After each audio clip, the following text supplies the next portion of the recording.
Hi there, it's Helen here from Exceptional Thinking, and thank you for joining me on today's Monday morning briefing.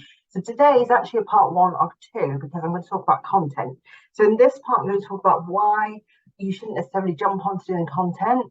And then on the next part, I'm going to be talking about if you want to do content, how can you make sure you're omnipresent with your marketing and use the content to your advantage as much as possible.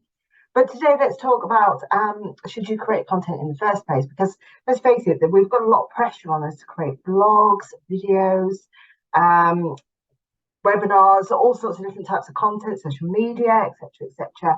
And should you? Because there's a lot to do. If you sort of take all of that into account. So here's my take on it.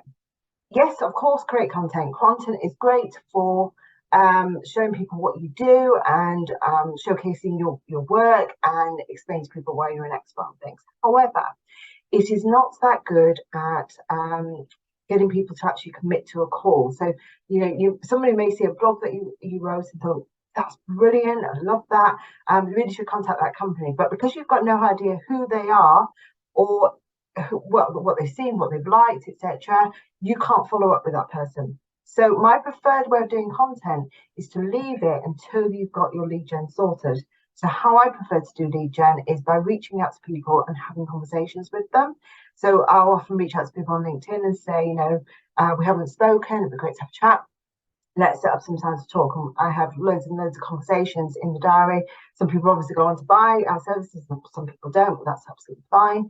But content will not give me the same results as actually speaking to people and having that conversation. So I always think content is great, but set it up after you started having those conversations and you've got that lead gen flow going as much as possible. Okay, so that's my take on content. So is it important? Kind of to sort of educate people and tell them what you do and showcase your services, but it's not as important as having those conversations in the first place. So that's today's top tip. Next week, I'll talk about how, if you are going to do content, how you can maximize it to make it as productive as possible. So join me then. Have a great week. I'll see you then. Bye.